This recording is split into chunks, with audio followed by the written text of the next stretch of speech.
Time now for ML Elrick.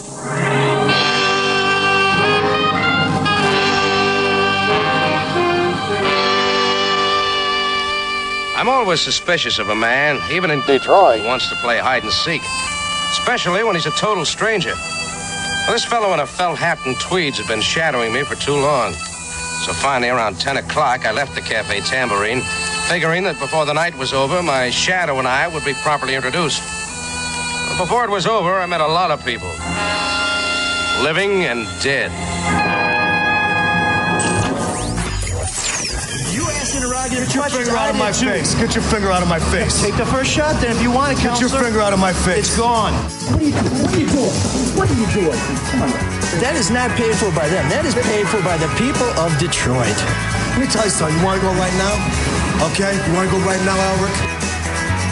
Hey, kids, it's your old pal, ML Elrick, Fox 2 News investigative reporter, running on fumes after a big story last night, an investigation we've been working on for many, many weeks, and one that we would rather be right than be first, but when we can be right and first, it's very gratifying. And this one, we were working on this feverishly because we knew that one of the best reporters in town, Christine McDonald of the Detroit News, was on the same story. And along the way, we found out the Detroit Free Press was on the same story. So we're very gratified to get that one done and get it out in the public domain, and we'll talk a little bit more about that in a minute. Of course, keeping things going is Marc Fellhauer, the co-host of the Charlotte and Dad podcast. Oh, yeah. There was a new one, too. Oh, really? Yeah, it needs to be heavy editing needed. So, because of you, right? I'm sure Charlotte hit all her marks. I don't know if we have good chemistry, my daughter and I. I can tell you after 20 years, it's tough to get good chemistry with a kid.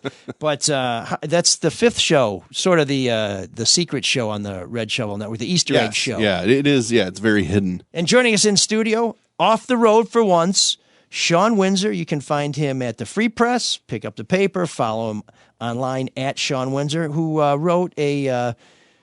he was giving us a hard time last week because we kind of were giving him a little bit of a hard time for being a sensitive soul. But he wrote a beautiful column about his mother for Mother's Day in the Free Press, which, there's nothing wrong with shedding a tear. Now, you might not want to wipe them away with a pink handkerchief like you do, but I mean, I thought that was a beautiful, beautiful thing you did. I think my mother would approve of your skinny tie. It's kind of Robert Palmer-ish, maybe. No, it was a key tie to go with my key tie. Is that what it was? And by the way, Mark's sitting over here in shorts with lovely calf muscles. Oh, thank you. They carry a lot of weight around, that's why. Yeah, well, that makes sense. Flexing. So yeah, beautiful, beautiful column by Shawn Windsor. My mom liked it. She said, "Why can't you be more like Shawn Windsor?" And I said, "Well, probably the XY chromosome would be one reason." I thought you were going to say because you wanted a son, right? See, we're finally on the same wavelength, and all it's just busting each other's balls. Now we're stealing each other's material. Wait, you have balls? Well, before this gets out of hand, I need to read you something about a very sophisticated gentleman who would never traffic in this sort of chicanery, this sort of locker room. He's got balls, though. Hall Financial is a Red Shovel Network sponsor. There's 3 exclamation points after this because it really should be 4 because he's sponsoring all 4 Red Shovel Network shows and soon to be sponsoring Charlotte and Dad. They're going to do a refi on that dollhouse that she got. Trying to maybe upgrade to a treehouse. So we'll see. We'll see how the numbers come back. She's got too many homes. We can't emphasize enough how important people like David Hall are to our very survival, taking a chance on this new form of media and also donating a kidney to Shawn. So thank you, David. If you want to refinance your home, Hall Finance would love to save you some money. You can call David or email him. Yeah, use the typewriter. Email at dhall@hallfg.com or call Hall Financial at 248-308-5000. That's a pretty easy number to remember, 248-308-5000. Maybe it's your first home or your dream home. Maybe you want to take money out of your home, like equity, not like put some money in your wallet. Give David Hall a chance and get lower rates, better options, and more personal attention. They have over 600 5-star reviews. We're coming up on 200. We'd like to get closer to David, but we appreciate whatever we get. Industry average for a refi is 44 days. Now, to some people, that's Todd Bertuzzi, who's pretty good, but not by the time he got to the Red Wings. Hall Financial average is 19 days. That's your captain, Steve Eisman. There's nobody better. They will fight for you even if you have a dent in your credit history. Email at dhall@hallfg.com or call 248-308-5000 and thank them for giving the soul of Detroit a chance to stick around for a while. Tell them ML sent you. Thank you, Spend Mr. your Hall. money well. Charlotte is your daughter. Yes, And a you, 5-year-old. You love your daughter, right? Very much. Well, last night, my partner John and I did a story about a mother who loves her son. And the problem is the son doesn't really, well, if he loves his children, he has a funny way of showing it because it turns out he beats them with a belt, possibly with a whip, slaps, corporal punishment, timeouts, all sorts of things. And he was found responsible for abusing his 5 children who were all taken out of her house. This happens far too often all over the country, so nothing special there. But this story was different than most because it turns out that his oldest son testified that his grandmother put makeup on him to cover up the abuse, and that's not good. But in this case, it's news because his grandmother is a family court judge, and the family court in Michigan is the one where the judges are supposed to protect children from abuse. And last night, if you watch Fox 2, well, forget last night. It's online. You can see it at fox2detroit.com. It's worth watching, too. Well, you can check it out in our story notes. You'll see both the grandson and the grandmother give their side of the story. Grandma says the grandson is lying. The grandson says, no. She covered up this abuse. And we don't believe kids in this country ever. Versus a judge? Yeah, well, that's the thing. I mean, why would a kid lie? His grandma's kids make supporters things up. say That's what people believe. Or they're coached. I guess that's one of the other angles. That they were We coached just saw by that a lot the mom. we just saw that a lot with Nasser. You know, people don't really care about kids that much. They like to say they do, but they don't listen to them. Not until there's a mountain of evidence. Yeah, exactly. Until it's too late most of the time. And there was some evidence in this case, which we showed people that Grandma knew of some things that were happening, that there were spankings. She didn't know they were beatings. She did see a handprint on one of the boys' faces, but thought that, well, it's just a handprint. It's not like he got, clocked or anything like that. But that's fine, but when there's 2 911 calls from different locations that you played, which were pretty startling, I mean, how much more evidence do you need that those kids should not be with that dad? That was my first question after watching that piece. Where's the mom? So this is where these things get messy. There's 3 moms for the 5 kids, and the mom who now has the 2 oldest boys who suffered most of the abuse, she lost custody of the boys in the divorce and basically didn't come to see them because she said that the way she was treated by the father and his family was so stressful that she kind of had to move on with her life. And she came into contact with them about 6 months or so ago when they basically said, we are miserable. We live in a chamber of horrors. And after the state got involved, when the neighbors called 911 and said, hey, somebody's been beating these kids' asses for 45 minutes saying, I'm going to black your mama's eyes, I'm going to kill you. Then the state came in and said, you know what, maybe she should have these kids after all. And so now she does have the boys, and they seem to be doing pretty well considering what they've been through. But we hear all the time, and we're going to hear from people saying, well, you didn't give the judge a chance. Well, let me tell you how hard we work to make sure we get these stories right. Not only did we have countless email, text, and phone conversations with the judge's representatives, and in some cases with the judge herself, we met with the judge's representative I met with the judge's representative for a couple hours. We met on camera with the judge, which you'll see. We met with her as long as she would meet with us. And then we had a lengthy background meeting with the judge to try and understand some more of these issues, to get some more context, some nuance, try and understand some of the subtleties.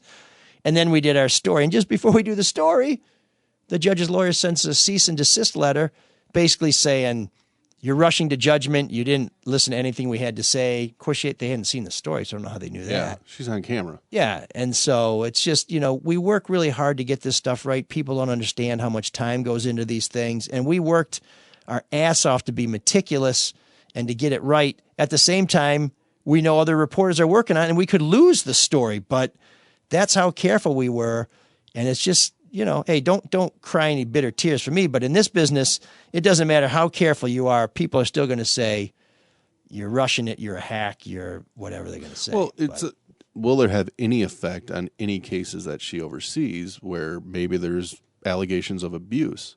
You got to believe lawyers are like, well, this is our entry. She already, passed judgment on our case, but we're going to go back at it. Is that how? I don't know how family court works. Well, the judges are very powerful. Most of these trials where they determine whether parental rights should be terminated are bench trials, which means the judge is the finder of fact. They are the one. They're Caesar, thumbs up, thumbs down. So, or Nero, I don't know, some Roman. We've heard from people who aren't happy with her rulings.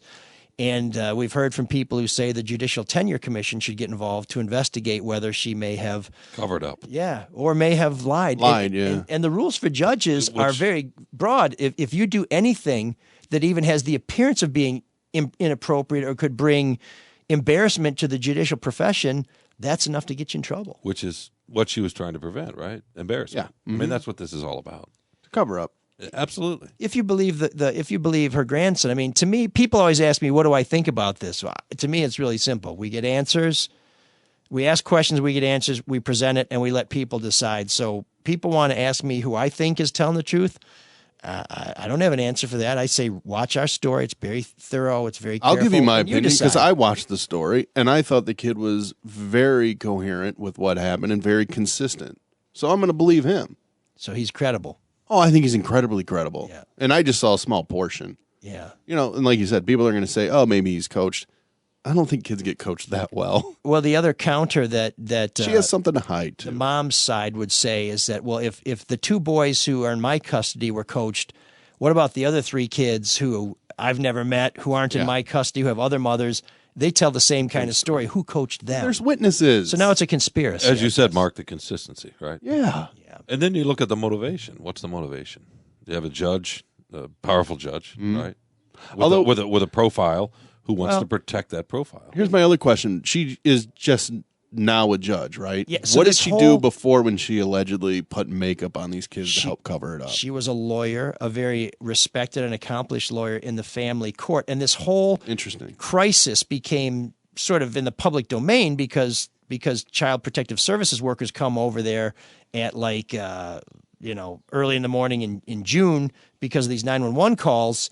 At the time this happened, she's running for judge, so it's very embarrassing, and it could be something that could affect her electability. So there's a lot of factors in here.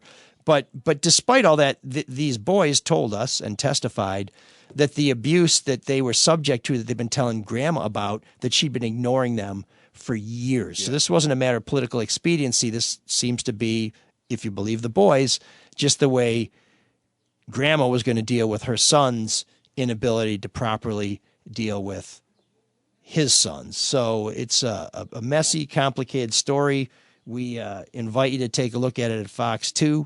Send us a note at mlsoulofdetroit@gmail.com if you have some thoughts, if you want to know some more about it. And you can always give us a call at Butterfield 8-9070. That's 313-288-9070. But heavy-duty investigation, still kind of gassed after all that. But you don't look it. Well, it's it's the hyperbaric chamber. I guess that's because he always looks this way, Sean. Well, when Jacko died, I was able to pick that thing up on eBay pretty cheap. I also have Bubbles and the Elephant Man in a jar of formaldehyde. I was kind of thinking if the sons are telling the truth, then the mantra is sort of, you can relate to this, judge others as you wouldn't yourself. Is it coming back to me, the judge, the great arbiter? Right. Yeah, Mighty Zeus? Yeah, you look out at the world and you want to pass judgment, but you certainly don't want to turn that inward. I feel like I'm being judged that I'm judgy.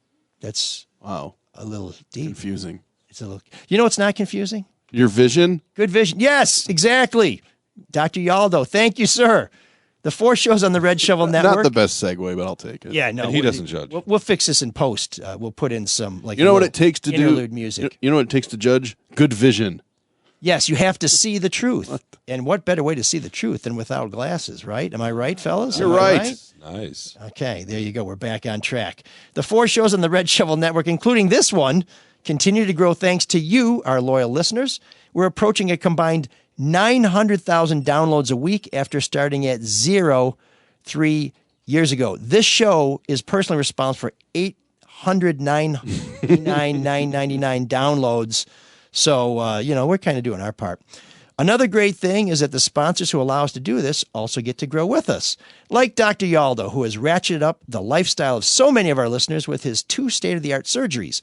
Custom Cat's LASIK, the most advanced in the world, which means it can't get any better than that, where most people get better than 20/20 vision, and multifocal lens implants for people 45 or older who want to get great far vision and never need those annoying reading glasses again. LASIK gave me 2015 version, which is better than 20/20, folks. And dozens of 45-plus Drew and Mike listeners have also gotten their multifocal implants to rid themselves of reading glasses. They all say how great it was to throw that 20th century crap like contacts, glasses, and readers right in the garbage. Not newspaper readers, but those little cheap glasses you get. Make the call and tell them ML Soul Detroit sent you for special pricing. Call 1-800-398-EYES. That's 1-800-398-EYES. Or go to YaldoEyeCenter.com. Dr. Y, we thank you. There's a guy I also need to thank, and he's not listening. Or maybe he is. Maybe as he listens, he hears harps, and he hears angels. And, let's hope he's listening. How about that? And he hears Coleman Young, who I think is probably up there. I think Coleman made it. Coleman's a pretty good dude. And that's Bob Berg, who was he's that most extraordinary thing where he worked for politicians who often had questions about their integrity, and he dealt with reporters who often asked questions about the integrity of his employers, and he somehow managed to maintain the trust and the respect of both parties, which is extraordinary. I tend to, I don't want to say not like spokespeople, but I guess I would say they are not among the people I would wish to be in a broken elevator or on a desert island with me. But Bob Berg was a guy you could spend some time with and say, you know what? I dig this dude. This is a good guy. How long did he work for Coleman Young? Well, he wasn't Coleman Young's first press secretary. In fact, when Kwame Kilpatrick asked me to be his first secretary, I talked to Bob about this, and Bob really encouraged me to take the job, partly because he was still doing it on a contract basis. He's like, Kilpatrick's been mayor for 4 months. I want to get on to my other clients. Somebody take this job. But we sat down in his office and talked about it, and he said, well, as we went over, I said, well, you were because he was a newspaper guy who became Governor Milliken's press secretary, and Governor Milliken referred him to Coleman Young because Milliken and Young had a good relationship, and Young was having trouble. So I said to Bob, you were Young's first press secretary. So he said, no, there were several press secretaries before me. And I said, oh. And I said, well, who was Dennis Archer's first press secretary? He said, well, there were several people before Greg Bowen's. And I said, oh, so the first press secretary never really makes it. Oh. It's like the red shirt guy on Star Trek. The White House, too. Yeah. Oh, yeah, of course. Yeah, I could have been spicy. How long did he last? Too damn long, but maybe Melissa McCarthy did him in. Yeah, the mockery was bad. Well, plus the Mooch, the Mooch wanted his way in there for a week. Right, well, exactly. He was also in a bad position where you have a boss who doesn't tell the truth, and you have people who insist on getting the truth and who probably wouldn't mind putting a few marks on the boss. So Spicy's got, that was a tough job. I would love to see the alternate universe, though, where you took that job with Kwame. Well, let me tell you how long, how there's AD, BC and AD? Yeah. There would be, like, one day there'd be BC, there'd be ML, and then the next day would be AD, because I would have lasted about a day in that job. You think so? Oh, yeah. Oh, I don't know. If you were adding on to the back of your home in Grosse Pointe, you probably would have stayed at least a week. Oh, well, it's going to have. I'd have to. That home would have to be about 4,000 feet to reach into Grosse Pointe. How close were you to taking that job? Very close. Very close. I remember we talked about that. Yeah. You called me up. Oh, Sean said you should absolutely take it. That's the first time I thought. That's why he said no. No, but yeah, I didn't want him to leave. But I was talking to some of my most trusted friends to say, what should I do? And in the end, I didn't take the job because I knew that, there were various reasons, but one of the biggest ones was I knew, and I had no idea what was really going on, that Kilpatrick would never take my advice over Christine Beatty and Derek Miller's. And when I had to go out there and tell them some stupid stuff they'd done that blew up in their face wasn't stupid and shouldn't have blown up in their face after I'd advised them, this is stupid, don't do it, it'll blow up in your face, I just couldn't have done that. So, and then I couldn't have gone back to the newspaper. So I would have been another person who was destroyed by the Kilpatrick machine. But Bob was, he was a great guy, and I know he was disappointed I didn't take the job, but it was really when he kind of put in perspective that the first guy doesn't make it, that I decided not to do it. And we had many great conversations and many difficult conversations, like after Kilpatrick's final State of the City, when he dropped the N-bomb and kind of went crazy at the end. And in talking to Bob immediately afterwards, because he was making all these allegations about, racist threats, and I called Bob and I said, Bob, where are the threats? I said, we'll do a story on that. Mm-hmm. If people are threatening the mayor of Detroit, we will do a story on that. And I think that's a story the mayor would appreciate, so please help us. We had a very, very hot conversation that night, yelling at each other. And once we sort of calmed down, because I thought he was putting reporters in danger too, because of what he was saying about, how evil the press was, and all that malarkey about they're following me. I got helicopters over that was all bullshit. Bullshit. But anyway, what it came down to, once we both kind of calmed down, Bob said, well, first of all, that wasn't in the speech. What happened was we had agreed on a very meticulously prepared and carefully crafted speech. And then Kilpatrick felt the room, felt the energy, which of course he's going to feel because it's only his sycophants in there. And he started to big time it, and he just riffed at the end. He just said, you know what, I'm going to say this, and he said it. And I said, okay, well, what about those threats? And when it came down to, we finally got to the heart of the matter, Bob admitted that the comments and the threats, they weren't threats. They were posts at the end of stories that appeared in the Detroit News and the Detroit Free Press. So he was just reading the comments from these nitwits who go on there, these basement heroes who just say whatever the hell they got to say, without their name and everything. It's like, those aren't threats. Wait, Kwame was reading them? Or they were read to him, or somebody presented them beautiful. to him. I'm so glad that probably messed with his mind so much. Well, to him, he used that. Once again, he twisted the proof just to justify his claim that, I'm the victim here. I'm the victim. So I'm the 300-pound, 6'5" victim. But at some point, someone had to go to him after that speech and said, no, none of that's true. Do you think he took that in, or do you think he just said, no, that is true, and that's what we're going with? Well, in his mind, there are actually people out there who are thinking these things, right, and who expressed them in a public forum. But he's got to have people around him saying, no, that's not real. Well, so I'll tell you what I learned about Kilpatrick. The hate was real, right? The hate's real, but the real danger threats. Wasn't real, right? Exactly. And what I learned over the years with Kilpatrick, because initially I thought, who's advising him? I mean, the reason why I wanted to get his text messages in the first place was to see who are his closest advisors. What I came to realize over time is that it wasn't that Kilpatrick wasn't getting good advice. It was that he wasn't taking it. So Bob, when the mayor moved on and he went about his business, I always wanted to do a story called Bob Berg Secrets, where we have Bob tell all these great stories from over the years. We never got around to it, but we did get Bob to talk to us about got him to talk on camera about the origins of Joe Louis Arena, because he had told me this story, and I loved this story, but we may play a portion of that story for you. But I do want to tell you a Bob Berg secret story that's in my book proposal, The Last King of Detroit. So if is that about yourself? What's that? The Last King of Detroit? No, that's the reigning king of Detroit. So this is a biography, an autobiography. No, that was Long Dong Silver Confessions. You always have to take it there. You can't help yourself. Just going. It's what runs his life, Shawn. Right to the heart. Yeah, it doesn't run very long, if you know what I mean, but I guess it does. Oh my goodness! So when we got the text message, when Jim Schaefer and I got the text messages, we wanted to present them to the mayor personally, without any filter, because we were afraid that he wouldn't meet with us. And these messages were so sensitive, we felt it was important that we talk to the mayor directly. But we didn't want to tell him about what we had, because we thought then he wouldn't talk to us. So Jim and I had a two-prong approach. Jim would call one of Kilpatrick's best friends, and I would call Bob Berg. And so here's a little bit about what happened. I felt if there was anyone we could trust to get a message to Kilpatrick without blabbing, it was Berg. Nevertheless, my bosses had decided not to tip our hand.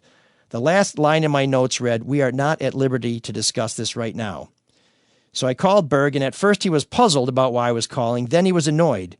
He told me I was making an extraordinary request, one that he would be hard-pressed to fulfill without more information. And that's because I called him and said, we want to talk to the mayor, but we can't tell you why. I told him I couldn't say more. I said, Bob, we've known each other a long time. I think the fact that I'm making this request this way should tell you how serious this matter is. Well, I talked to Berg. Schaefer had a similar conversation with James Canning, Kilpatrick's young spokesman. Canning was the antithesis of Berg. He was green, clueless, and blindly loyal to the mayor.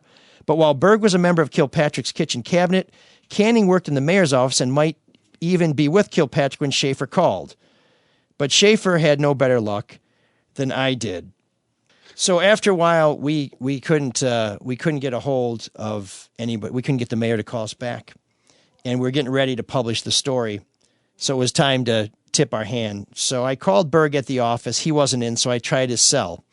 He seemed to be in a meeting. What was clear is that he hadn't spoken with Kilpatrick since my last call. This time, I gave him the full story. We're publishing a story tomorrow on text message traffic that the mayor has tried to keep under wraps for 4 years. The statements on those text messages conflict with testimony. The texts describe a liaison with Beatty and the firing of Gary Brown. Berg suddenly understood why I didn't say more before. Still hoping against hope there might be a way for the mayor to wriggle out of the trap he had made for himself, Berg asked, "They're pretty explicit, huh?" Oh, so he knew? No, not until we told him. But he finally, and he and I talked about that. He didn't seem to doubt it. He realized I wasn't being a clown when I said, I really can't tell you about it. It's that serious. And at that moment, it hit him, and he just said, they're pretty bad, huh? Oh, boy. So that was Bob Berg, a counselor to mayors, a friend to reporters, and we will miss him. Let's give a little bit of Bob Berg. Hell yeah. From, can we play the Joe Louis thing? Yep. This is Bob Berg telling us the story behind Coleman Young's bid to keep the Red Wings in Detroit by building Joe Louis Arena. We'll have a link to the full story in the story notes that you can find at mlsoulofdetroit.com. But here's Bob Berg explaining how Coleman Young was going to make this deal happen. Advisors. And they start saying, well, Mr. Mayor, how can you start to build something when you don't have the financing, you don't have the architectural plans or a contract? And he finally said, I've got $5 million Jimmy Carter dollars, and if nothing else, we're going to dig the deepest effing hole in the state of Michigan. Now either get on board or get out of the way. And that's Bob Berg. He said Jimmy Carter had given the city of Detroit some federal money to use however it wanted. And Bob Berg said, start digging. Wow. And if he had been wrong and the Red Wings left, it probably would have cost him the election. But he was right. We hung some banners. And now Joe Louis Arena is one of the great hallowed sports halls in Detroit history. And Sean, I turn it back to my friends at the Free Press. Little quick anecdote from the obituary written by Patty Montgomery. Outstanding reporter. Fabulous reporter. And it's a tale from a guy named Larry Simmons, who's a pastor in Detroit. He used to be an aide for Coleman Young. And he got really upset one day, blew up in front of a bunch of other young folks, right, who work for him. And Berg pulled him aside, and this is what he said to him. And I think this is pretty good life advice, too. If you're angry and it feels good, don't do it. Bob Berg said that. Restraint. Yeah, that's not a problem for you, Mark. I'm not sure about our friend over here. But, but think about that advice and think about Kilpatrick's last State of the City address. He was angry, and it felt good to vent. And he did it. And he shouldn't have done it because right afterwards, Jennifer Granholm, who'd been trying to keep quiet about this, said, we got to do something about this. Mike Cox, the Attorney General, who'd been trying to sit on the fence, said, I think the mayor's reached the point where he's got to think about leaving office. Great advice from Bob Berg, a great man. And joining us in just a moment will be not such a great guy who has some really terrible advice. Of course, I'm speaking of Rob Wolchek of the Hall of Shame, who's going to talk about a little basketball game coming up against Channel 4 in which he leads the forces of Fox 2. We are joined by former DJ Scott Roberts. That's right. Now busting bad guys for Fox 2, your local TV station, as Rob Wolchek. 1280 Crazy Country. Here comes a little Merle Haggard for you. Now, how long did you last in that gig? My first job, I was terrible at it. I worked at a country that hasn't station changed. in Farmington, New Mexico, and I was not good at all. I grew up wanting to be a rock and roll DJ, top 40 kind of guy, and instead I ended up going to my first gig was at a country station, Crazy Country, 1280 Crazy in Farmington, New K Mexico. Country, K Crazy, or were they both KRZE, 1280 AM. Those are great call letters. Yeah. So, but then eventually I went to the FM station, which was Crazy FM, which was KRZY maybe. But they were so they were top 40. So I was much better at the top 40 station. I was not good at country because I didn't know country music. I'm not very good at basketball, but for some reason, every freaking year. I'm not disagreeing with that. No, I know. We're both consistent. You're still not good at what you're doing. I'm bad at basketball, which doesn't pay. So we've picked our lanes. Every year you drag me out to this charity game with Channel 2 and Channel 4. So I have the people I want to beat and then the people I work with, and every once in a while we beat Channel 4 and sometimes we don't. But why are we doing this? Why do we do this on a Saturday when I should be out pulling dandelions in my lawn? We do this for charity. And we do this because we are competitors, and they are our enemies. And That's true. we fight every day to get the best stories, as they do. And this is our one time of the year where we get to go on to athletic competition. We go out and we play. And for people that think this is just a bunch of goofy TV guys, oh, look how cute that is. Oh, look, it's Huel Perkins dribbling a basketball. It's not like that. It's photographers, producers, salespeople, on-air talent, reporters, and all this. And we're all playing really hard. It's very competitive. And we go out and play basketball, and we all want to win. And it's exciting, and it raises money for charity. And One of them 6'11". Does anybody actually score? Yes. Yeah. No, the games. It's a 10-foot hoop? I kid you not. I kid you not. These are really competitive games. People can run? Yes. Yeah, some of the young guys really run. And I played basketball with Elrick, so that's why I'm asking. That's right. I'm pretty in paint. That's what they call me. If you think it's going to be a couple of old farts like me, and ML's a little bit younger than me. We are definitely not like the big scorers or a big part of it. Who is? We go out and play. Lee Thomas can stroke. Lee Thomas, Randy Wembley's really good. Derek Kevra is good. Those are the on-air people. But we have like Ramin. He's one of our sales guys. He's about 6'3". He played, I think, college ball. Oh, ringers. Okay. Yeah. They're not ringers. They work for the station. Yeah. They work for the station. No, they're ringers. It's just that. I mean, he doesn't sell anything. But well, they have a guy in their team named Devil Villain. He's one of their anchors. Devil Villain, yeah. I mean, and you're cheering for them? Come on. The good old ML Elrick sense of humor. Who's good on Channel 4? What's Devin Skillion. Oh, really? Devin is good. A couple producers Devin have is some good, but amazing Devin guard is older. skills. Yes, but they have producers. Like their main guy is this guy Doda Lujarai, who's one of their executive producers, and does a backflip every he's year. He's like their coach, and he's probably 32, and he's just a super aggressive, hard playing, oh boy, crazy competitive guy. Calls fouls all the time. Yeah, no, I mean we have refs. No, we have refs and everything. And last year, if they'd called fouls, because Ramin was getting mugged, if they'd called fouls, we win that thing going away. Well, that's the thing that I really want to stress to everybody is that this is a very competitive game. As I said, I mean, I think people come and think this is going to be a bunch of hokey people tossing around a basketball with no skill. Certainly, I'm an older gentleman, right? But I play hard. Yep. ML plays hard. We've been practicing. Rob can ML shoot. Rob can move the ball. Yeah, ML is a really good passer. He's tall. He's lanky. He gets rebounds. He passes to one of the young guys that can score. And Wait, we he score. shares? I share. That's because he can't shoot. Because I can't shoot is for sure. He can Or pass, but that's what I was I going to don't ask want to dribble you. either. If I was involved in this game, I would be at the court every night taking 20,000 shots just not to embarrass myself. But you guys are actually practicing? we practice. Well, we every kinda, year I embarrass myself, so I started playing on Mondays with Rob and the guys, and it's actually a lot of fun. Do you have set plays? We do not give have the any ball to set, Sky, he shoots. Yeah, we do not have any set plays, but it's definitely I mean it's street ball. It's tough. I mean it is very competitive. So if you come to the game, it's really fun to watch. I mean my kids are coming. My 19-year-old son is coming, and he's bringing his awesome. 19-year-old girlfriend, and they're going to come and watch because it's fun to watch. Where and when? Or because you paid them? No, I'm telling you right now. I feel like someone's upset that the Free Press wasn't invited to. We don't play tournament. No, just this idea of quote basketball. I don't understand it. I've seen Elrick play. Sean and I used to play in my backyard all the time, and Sean's just mad because I still have eligibility. ML has gotten a lot better. He's been playing with us, and he's gotten a lot better. I'm telling you, and he's big. He's not getting better playing with myself. He's a big guy, and so I'm telling you, we're sticking it to these guys this year. When and where? It is Saturday at 12 noon. It's at the Hope United Methodist Church, which is on Lazar and the Lodge Service Drive. The Lodge, right? Yeah. So it's really easy to get to. It's got a really nice gym. There's stands there. It's $5 to get in. It's a donation. It's a church, so it's tax deductible.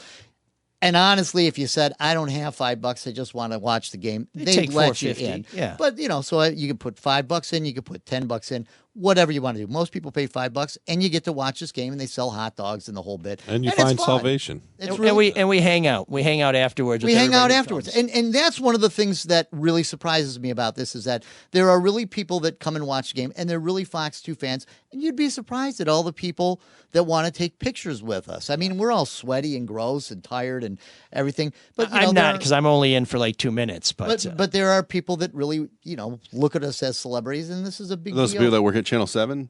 What's that? Yeah, it's right down the street from Channel 7. They're the guys on the sidelines with the resumes. I've often wondered why Channel 7 has never wanted to play us, because you would think they would want to play in game maybe against the Free Press News team. Well, and also Channel 7 has, they have a very young staff because they got rid of all of everybody. Their older Yeah. people. So Eric Smith's gone. Yeah, so I mean, so you would think that they would want to play, but they have not challenged us. So maybe they don't have enough Channel to field 4. the team anymore. It's this Saturday. ML will be there playing. I will. Limited minutes along with me, right. and we will be playing our younger and hotter guys. But what do I say? Well, I wouldn't say hotter. Nice. Yeah, Right. younger guys. I would say hotter. I don't want to. That sounded. Ladies like a little gray in the temples. Yes, we got some hot guys out there. They're going to be playing. What women are on the team? We do have women on the team, although I will be honest with you.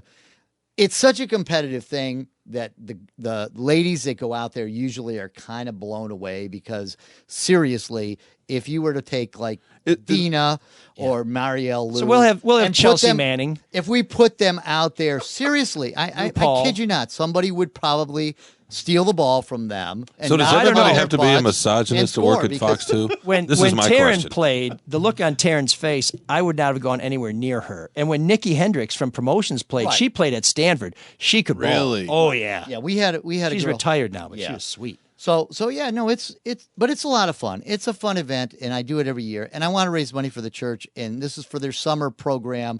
It's like a kids' daycare camp. It's called Camp Hope, and the kids get to go to a day, not a daycare, a day camp type thing. So it's something for local kids to do during the summer, and because you got to get those kids out of the house. Yeah, well, and I think gotta a lot kill of their time parents somewhere. probably work, and Yeah. and so this way the kids can go to camp every day, and so it's a nice little charity, and we like to raise money for them, and they're very cool to us at that church. They let us play there all the time, and they're very nice to us, and we want to raise money, and we want fans to turn out. So turn out. So come see Captain Rob Wolchek, ML Elrick here, rolling the balls out to the real players so they can take shots and Passes it to the dribble. man. And they And boom goes the dynamite. they use me sometimes with the ladder to get the basketball out of the peach basket. So I'm there to help. I'm a team guy. So Rob, thanks for joining us, and we'll be looking for the next big Hall of Shame investigation. Yeah, coming up next week. You got it. Oh man, Rob Wolchek, baller. Thank you for having me. I won't change my mind on anything, regardless of the facts that are set out before me. I'm dug in, and I'll never change. Great nut. Great so. Great nut. Great so. Great nut infinity. Great so infinity plus one. No. Little known fact. Before the great debate, I often have an internal debate about what to do. And this week, that struggle, that epic battle for truth, justice, and some other word that I saw in a thesaurus one time but I've forgotten, was whether or not to make John Beilein the subject of our great debate or make him the Geek of the Week. But Geek of the Week does not quite cover it, because John Beilein, arguably my favorite college basketball coach in the country, maybe even my favorite basketball coach in the state of Michigan, is a devil. What? He is a bad man, not nice, a meanie. And not because he's leaving the University of Michigan for the Cleveland Cavaliers, as you heard here first on the Soul of Detroit. The era of Michigan domination in college basketball is over. But because this jerk just signed a big contract extension, got more money out of the university. He wants to, I need more money. Oh, I'm in demand. I might go to the Pistons. Oh, I want to stay with Michigan for the rest of my life. I want to have a contract that renews every year. I love Michigan. I want to be a Wolverine. Blue and yellow for life. Oh, no, I guess it's Mays. That's right. Just like every other coach. And then he bails. And you know what? That's wrong. Just like every other coach. Well, just a lot like of the coaches. host of this podcast. Yeah. That's ridiculous. You're right. I'm leaving. Free press, I'm Channel leaving 4, for Free the Press, No BS Channel News 2. Hour. I'm out. I'm sorry, Mr. Editor. I can't run the paper. So wait, You're not going to let me run the paper, so I'm going to go to a TV station. Screw you. I was an at-will employee. I'm taking my little backpack and my little applesauce and my peaches and sugar syrup and my little peanut butter and jelly sandwich, and I'm getting the hell out. Yeah, by the way, who took my peaches with sugar syrup? I was going to have those after the show as a little snacky. Okay, that wasn't sugar syrup. That was probably something. Shawn syrup? Corn. Wow. No corn syrup. I mean, come on. Okay, good. You're not that healthy, and I'm not either, but that's okay. No, but this is what I'm talking about. You guys think that I'm way off because I think the players shouldn't be paid.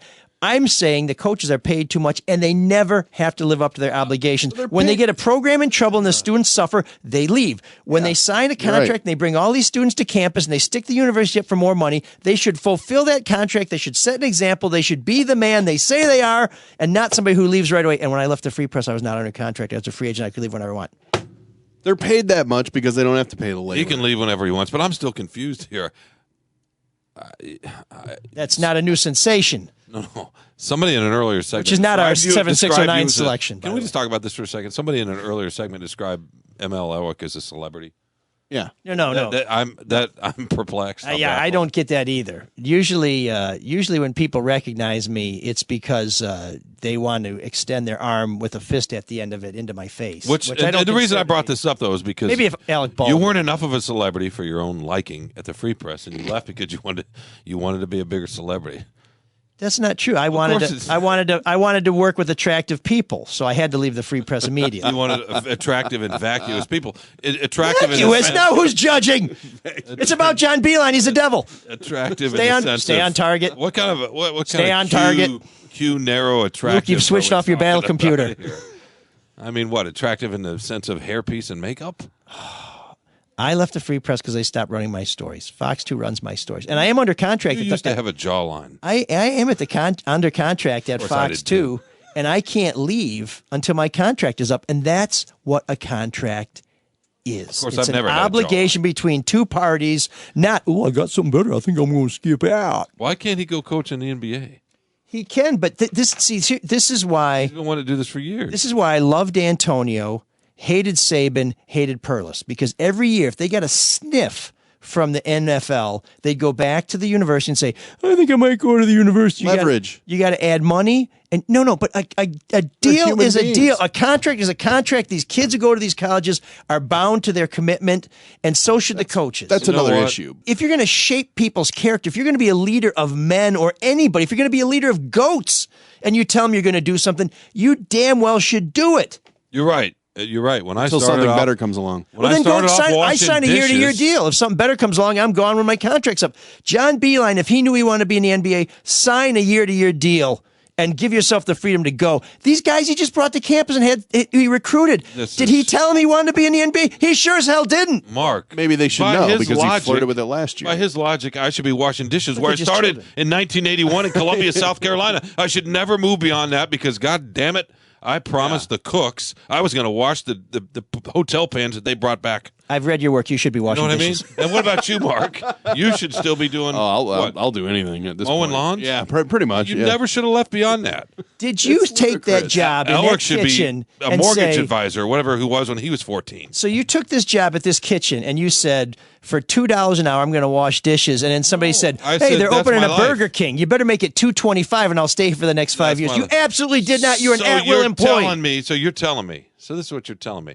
Back when national television news still mattered, and there were Thursday night magazine shows, et cetera, et cetera. If they'd come calling to you, ML Elrick, we want your beautiful, lovely face with your stubble. I'd say you got the wrong guy. And your quick wit to come, that part's right. Poke your camera in every nook and cranny of this country, you would have said, no, thanks. I'm in Detroit.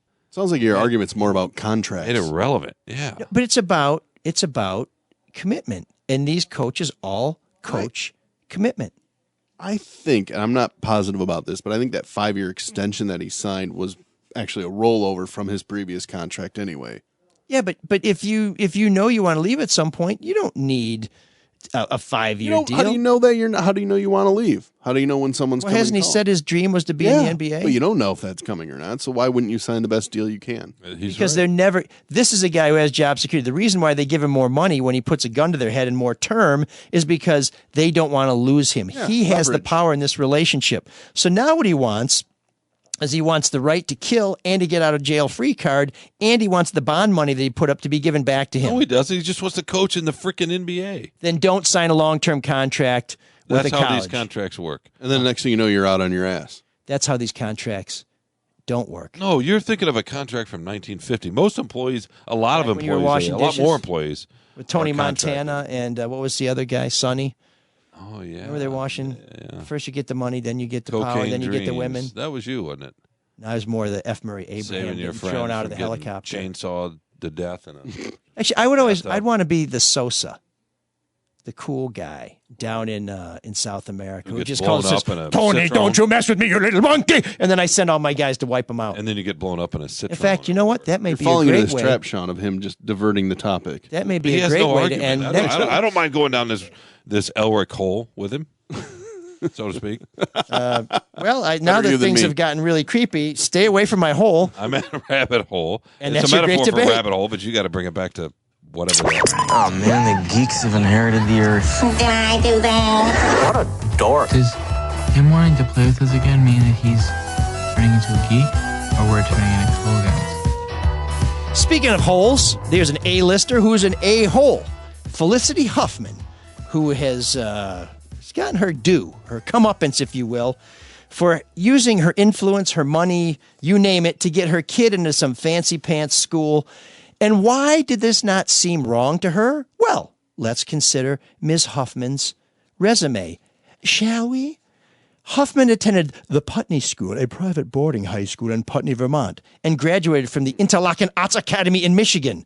She attended New York University Circle in the Square Theatre School and the Royal Academy of Dramatic Art in London, England. So this Very woman, privileged. it's just her birthright Yeah. that I had a silver spoon up my ass, and now I'm going to polish it and stick it up somebody else's so their kid, well, I guess that wouldn't work. Let me back that logic up. She basically kept regular folks from getting these good spots in colleges so her privileged kid could enjoy the privilege that she's always enjoyed. I had no idea she came from that much privilege. Oh yeah, its dad had a lot of cake, and all her kids are doing great, and and now she's one of the better ones. It looks like she only paid $15,000 to help somebody correct her daughter's incorrect SAT scores. But I mean, come on, man. You know that's so blatantly wrong if you're doing that. Well, I would think if you have the benefit of an education from the Putney School, from the Interlochen Arts Academy, the New York University, and the Royal Academy of Dramatic Arts, you learned a thing or two about what's right and wrong. The Aunt Becky one, I think, is just pure stupidity where they just threw a lot of money in and said, do what you have to do.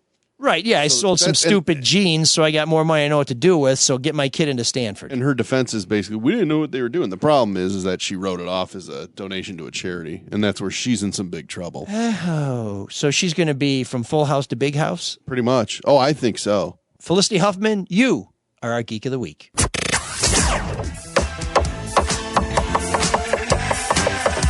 you again. There's an all-night party in room 7609.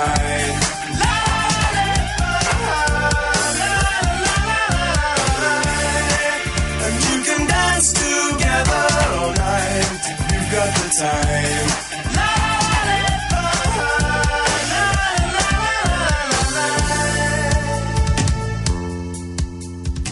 While Mark checks IDs and Sean mends the velvet rope, I'd like to welcome those of you who made the cut into room 7609, where we look at new wave artists and music that maybe didn't quite get its due, that we want to elevate, that we want to bring in front of you, that we want you to say, oh my God, I can't believe I missed it, but thank God I'm hearing it now. If you've been listening to the show regularly, we certainly appreciate that, but you've noticed there's sort of a subset here, a lot of English bands with really cool chicks fronting them with A lot of short, sort of females. platinum blonde hair. Here's the other subset. I have nothing to do with that. No, it's Shawn prefers more of the more of Soul. like the Proclaimers, where he would walk 500 miles just for one of your smiles. No. Just for one of your smiles. That's the kind of guy he is. Well, the other subset is bands from Wales. Not a huge demographic there, but this band is from Rhyl, Wales, I think. And this is actually the perfect Welsh name. The name of the town they're from has no vowels. Oh, one of those. Rhyl, although I guess you could say Y is sometimes a vowel. But of course, I'm speaking of The Alarm, and a great song that in moments of trouble, it brings me strength.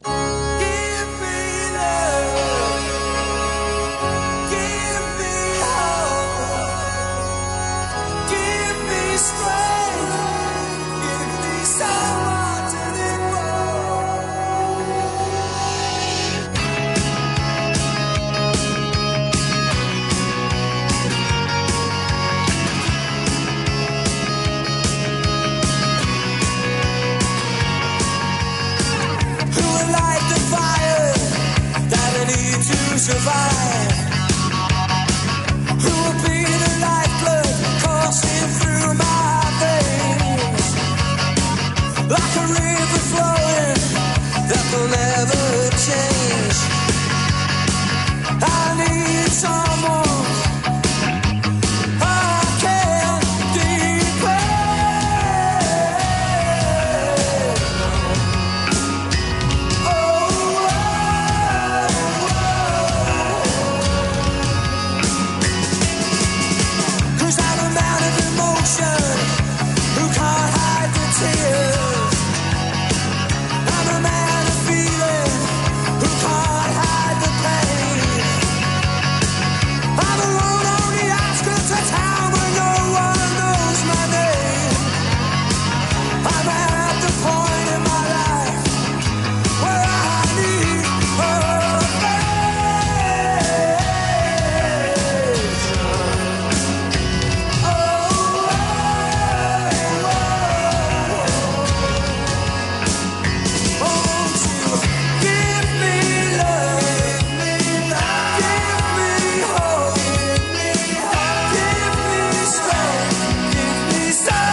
I could have wrote that last chorus. That's kind of where my my lyrical skills kick in. But the Alarm, they sound in some ways like a lot of bands from that era, but they just have. I just love that driving guitar. That's a good one. It's so melodic. I think, and they have a lot of really good tunes.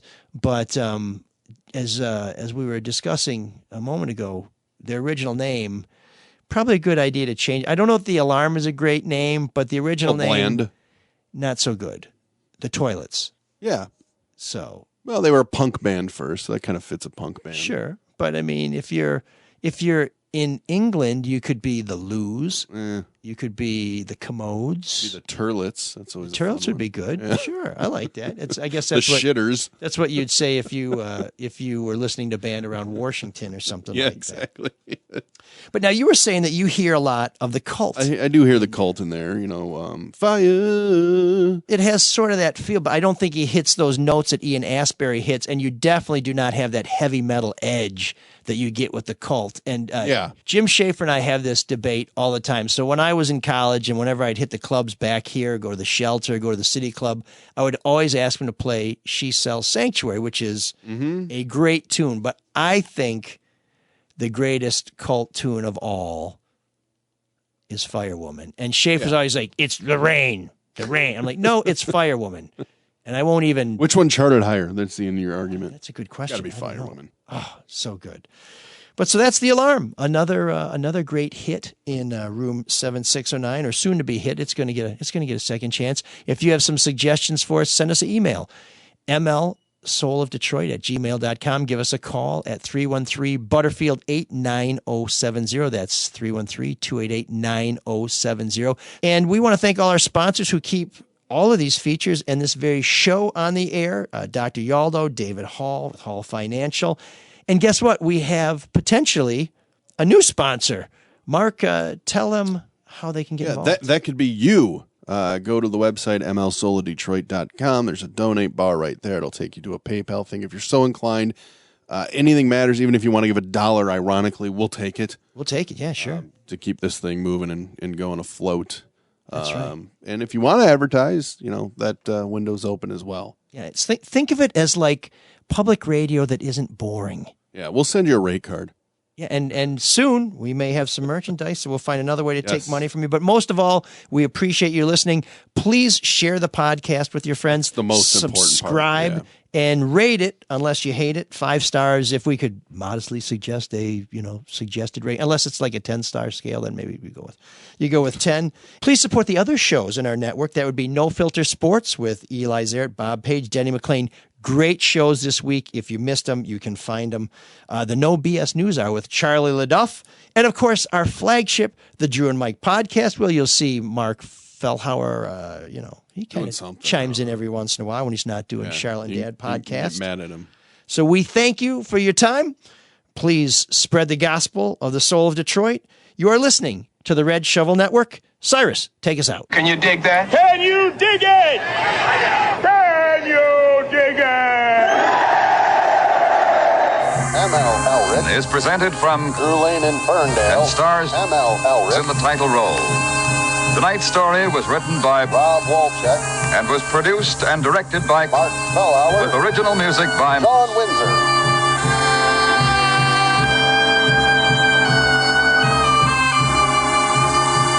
This is RSN, the Red Shovel Network.